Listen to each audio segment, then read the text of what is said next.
Coucou tout le monde, soyez les bienvenus. Ici, nous parlons de maquillage impermanent. Moi, je m'appelle Maria Reusser et aujourd'hui, nous allons parler des colorimétries.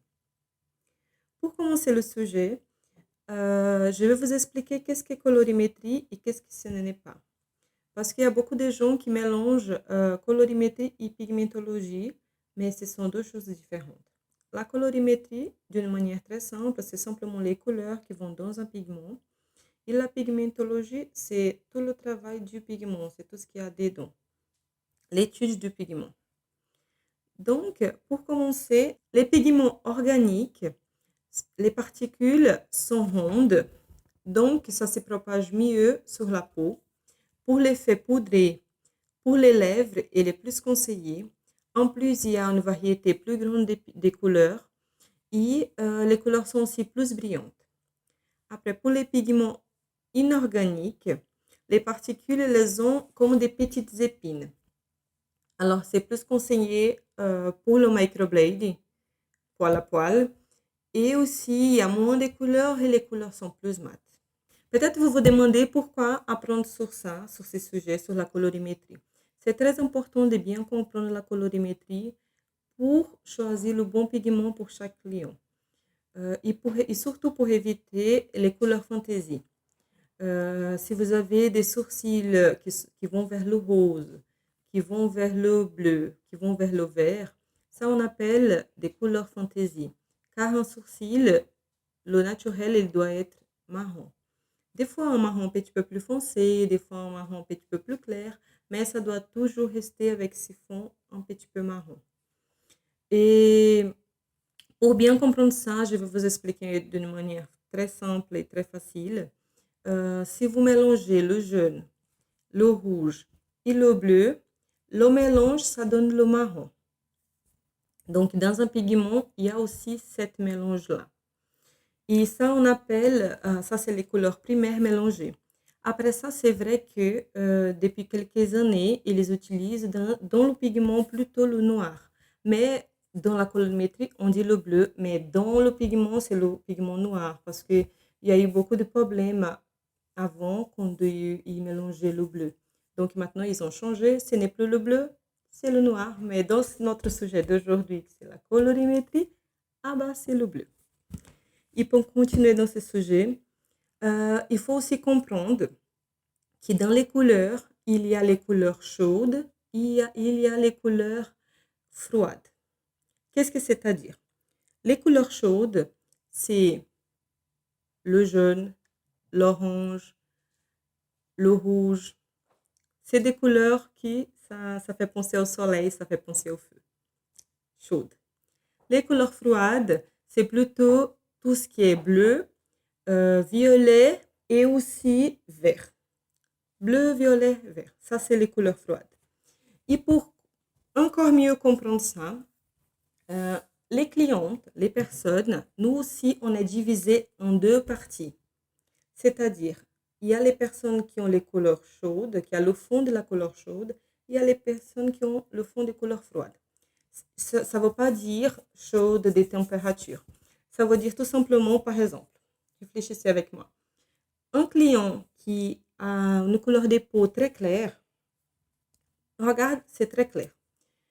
Tout d'un coup, il va au soleil, il devient vite rouge. Ou bien, il est un petit peu timide, il rigole. On voit que sur sa peau, ça devient tout de suite rouge. Ça, c'est ce qu'on appelle une couleur chaude. Hein, encore une fois, on ne parle pas de température, on parle tout simplement des fonds de couleur du client. Donc, si vous avez une cliente qui a la couleur de peau très claire, sachez que c'est déjà une couleur chaude. Pourquoi? Parce qu'elle prend vite le soleil, ou bien des fois, c'est même pas quelqu'un qui devient rouge, mais quelqu'un qui a la couleur de peau un petit peu jaune comme ça. Ça aussi, encore une fois, c'est une couleur chaude.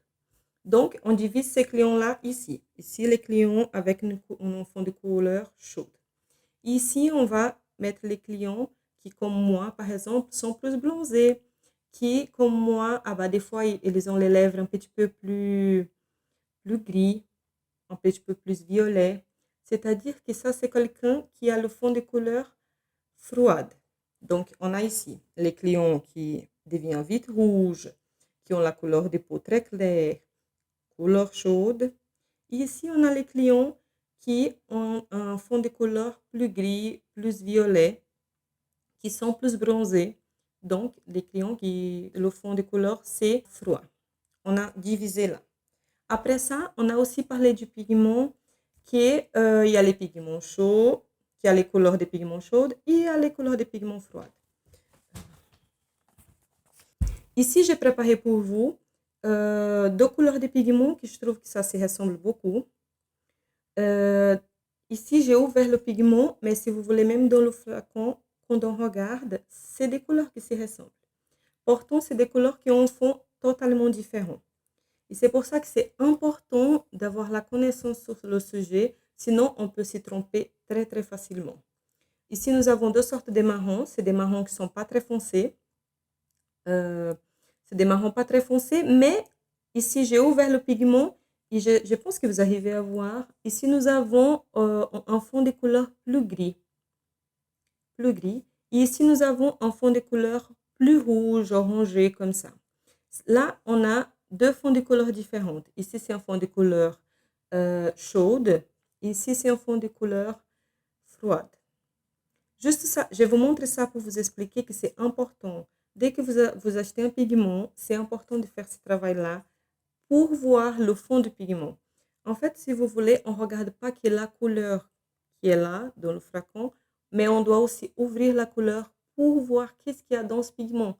Qu'est-ce qu'ils ont mis de plus parce que dans le mélange entre les trois couleurs, des fois, il met plus du noir et des fois, simplement, il met plus du rouge. Quel est le fond de cette couleur? C'est important de comprendre ça, sinon, à chaque fois, vous allez vous tromper. Peut-être que 15 jours, 20 jours après le soin, la cliente va déjà se plaindre qu'il est déjà rouge. Et franchement, si on ne fait pas ce travail-là, qui est un travail très simple, mais il y a beaucoup de personnes qui ne connaissent pas. Si on ne fait pas ça, on peut très très vite s'y tromper. C'est-à-dire que si on prend une personne, par exemple, attends, je vais vous essayer de vous expliquer autrement. Quelqu'un qui teint les cheveux de blond, hein, il est un blond très clair et tout. Vous voyez que pour ces personnes-là, dès que les cheveux commencent à devenir jeunes, la personne va au supermarché et elle s'achète un shampoing où on voit que le flacon il est bleu. C'est justement pour ça. Ces flacons-là, cette couleur, le shampoing il est de cette couleur pour pouvoir neutraliser le jaune. Donc, c'est ça que nous, on doit aussi faire avec nos clientes. C'est-à-dire, si on a une cliente qui a la peau très, très claire, très, très claire, elle a la peau claire, dès qu'elle rigole, elle devient rouge, on voit que c'est quelqu'un qui a la peau chaude. Et on ne connaît pas du tout le fond de notre pigment. Et on dirait que cette couleur-là, on regarde hein, le flacon et on dit, ah, ça va très bien pour sa couleur de peau. Et on prend ces pigments-là et on met sur cette cliente. Je vous jure, au moment du retouche, la cliente elle aura simplement les sourcils rouges. Pourquoi? Parce que vous avez mis du rouge sur du rouge. Donc, rouge plus rouge, ça donne beaucoup plus rouge. Alors, qu'est-ce que ça veut dire? Ça veut dire que vous avez trompé de couleur complètement et après, elle va se plaindre, elle ne va pas être contente. Parce que ses sourcils vont devenir dans une couleur fantaisie. Alors, qu'est-ce qui c'est le conseiller, ce qu'il faut faire? J'ai une cliente avec un ton de couleur très clair. C'est quelqu'un qui a un fond de couleur chaude. Qu'est-ce que j'ai choisi? J'ai ça et j'ai ça. Ah bah, j'ai choisi plutôt ça. Comme ça, vous avez un équilibre dans les couleurs. Parce que si vous mettez de rouge, ça va donner trop de rouge. La même chose, c'est, par exemple, ici. Ici, vous voyez, c'est une couleur un petit peu plus foncée. Et si pour une cliente qui a la couleur de peau plus bronzée, cliente qui a la couleur de peau plus bronzée, des fois, vous regardez le pigment, vous vous dites, ah, ça va très bien pour sa couleur et tout. Mais si le fond du pigment, il est comme ça, il y a beaucoup de gris, il y a beaucoup de bleu, il y a beaucoup de noir. Qu'est-ce qui va arriver? Elle va retourner avec un sourcil bleu ou bien un sourcil gris. Et ça, c'est très important à comprendre. J'ai une cliente avec un fond de couleur chaude, je rajoute du froid. J'ai une cliente avec un fond de couleur froid, je rajoute du chaud, tout simplement pour créer un équilibre. Nous avons aussi dans les pigments des pigments qu'ils appellent des pigments mixtes. On a aussi ça. Mais moi particulièrement, même les pigments mixtes, si c'est pour une personne des couleurs froides, je réchauffe un tout petit peu. Peut-être que vous vous dites, qu'est-ce que ça veut dire réchauffer un tout petit peu? C'est-à-dire que nous avons des pigments qui sont rouges, qui sont oranges, qui sont faits exprès pour des corrections, la neutralisation, et qui sont faits aussi pour réchauffer le pigment, justement pour ne pas faire des erreurs. C'est-à-dire, si pour la personne qui est bien bronzée, j'ai besoin de ces pigments-là, mais le fond de pigment, il est chaud. Non, pardon, il est froid. Le fond de pigment, il est froid. Ah bah, je prends mon neutralisant, mon pigment rouge là, c'est exprès pour ça. Je rajoute un tout petit peu dans ma mélange. Comme ça veut dire que j'ai réchauffé ce pigment-là. Pour justement éviter que ces sourcils changent trop de couleur et qu'après ça devienne des sourcils gris et bleus. D'accord? Donc, j'espère que vous avez bien compris cette partie-là. J'ai mon petit cahier ici pour pouvoir me donner un petit peu de direction. Voilà. Après ça, c'est la même chose, par exemple, s'il y a quelqu'un qui vient dans votre cabinet, hein, il y a une cliente qui se plaint parce qu'il y a 1 an ou 6 mois, elle a fait ses sourcils, et ses sourcils, ils sont bleus. Et en fait, elle vient avec ses sourcils très, très bleus et elle vous demande quoi faire. Je ne sais pas pourquoi. Peut-être c'est ma couleur, peut-être c'est ci, peut-être c'est ça. C'est là que c'est important de l'expliquer, qu'est-ce qui s'est passé et comment pouvoir contourner ça. C'est pour ça d'ailleurs que c'est important aussi de connaître sur la neutralisation. Moi, j'ai une vidéo sur ça, sur ce sujet. Je vais laisser ici en bas, comme ça vous pouvez regarder. Là-bas, vous allez apprendre comment neutraliser une couleur de sourcils, pourquoi neutraliser, pourquoi c'est important de faire ça, comment reconnaître une couleur de sourcils indésirée et savoir bien quoi faire et quand il faut rien faire du tout, quand vous pouvez rien faire. Donc, c'est très important de comprendre ça pour pouvoir bien directionner vos clientes et aussi pour pouvoir faire un bon travail. Si vous aimez ce sujet et si vous voulez voir plus de vidéos, merci de liker, de vous abonner et de partager ces contenus. Merci, merci. Si le fond du pigment, si la cliente elle a un fond de pigment froid et vous rajoutez une couleur froide, ça va donner trop de froid. La même chose, si vous avez une cliente qui a un fond de teint chaud et vous rajoutez avec un pigment chaud, ça va donner trop de chaud, ça va donner une couleur fantaisie. Donc, faites très attention. Faites comme je vous avais montré, ouvrez le pigment. Si même après ça, vous n'arrivez pas à voir quel est le fond du pigment, vous ne reconnaissez pas, ou si vous avez un doute, vous pouvez aussi mettre le nom du pigment sur Google et essayer de trouver. Je suis sûre que la marque, des fois, la marque, elle a même des affiches qui expliquent bien. Et je pense que sur Google aussi, vous trouvez. Normalement, la marque, elle doit donner toutes ces informations-là. C'est très important pour éviter des problèmes dans votre travail. Très important de comprendre ça. Il y a des personnes aussi qui me demandent par rapport à quoi choisir la couleur du pigment. Un exemple. J'ai une cliente avec des cheveux rouges. Hein. Est-ce que je fais ses sourcils vers le rouge? Ah bah, je vous dis non. Pourquoi? Parce que si vous avez une cliente qui teint ses cheveux de rouge, c'est pas ses cheveux naturels déjà, peut-être qu'elle a les sourcils qui sont en brun foncé. Si vous faites rouge, ça va être totalement décalé de la couleur de ses sourcils naturels. En plus de ça, moi, je travaille au tout cas pas comme ça. Hein. Vous pouvez pas non plus raser ses sourcils et faire un sourcil de n'importe quelle couleur comme vous voulez. Surtout que si dans 1 an, dans 2 ans, elle décide de changer les couleurs des cheveux, voilà, elle a les sourcils qui sont déjà comme ça. Donc, moi, je regarde surtout la couleur de poils des sourcils. C'est-à-dire, si j'ai des sourcils qui sont clairs, moi, je ne peux pas mettre une couleur très foncée.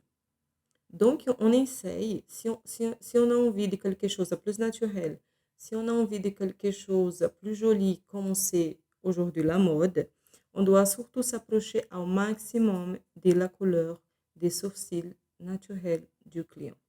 Et surtout pas ni raser les sourcils, ni faire n'importe quelle couleur, parce que les choses changent. Des fois, le client, il a une couleur des cheveux, et après, simplement, il a décidé de changer de couleur de cheveux. Il n'y aura pas un rapport entre les sourcils et la couleur des cheveux. C'est juste cette phrase? Il n'y a pas rapport. Donc, choisissez surtout vous rapprocher au maximum de la couleur naturelle des sourcils du client.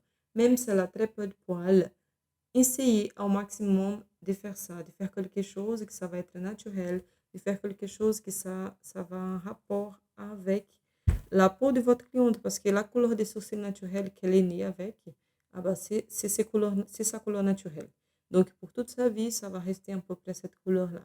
Donc, notre travail, c'est surtout essayer de se rapprocher au maximum de ça et pas mettre des couleurs ni trop foncées, ni trop claires, parce que ça va être moche. Si la cliente elle a des sourcils en brun foncé, et vous mettez une couleur très claire, ça va pas être joli. On va voir tout de suite que c'est faux et que c'est pas du tout naturel. Donc, essayez surtout de vous rapprocher au maximum. Et même si votre cliente, des fois, ela décide qu'elle n'a pas envie que ce soit comme ça, ou bien elle veut une couleur qui n'a rien à voir, c'est à vous aussi, c'est votre travail. Après, ça va être votre nom qu'elle va dire une fois que quelqu'un demande. Donc, c'est à vous d'essayer de guider le client pour quelque chose que ça va être plus joli, que ça va mieux à sa couleur et que ça va mieux sur ses sourcils pour avoir quelque chose de très naturel. Je vous remercie. J'espère que ça vous a plu, ce contenu. Cliquez sur la cloche, comme ça vous allez recevoir les nouvelles vidéos. Chaque semaine, nous avons de nouvelles vidéos sur le thème maquillage permanent et microblade. Bisous, bisous!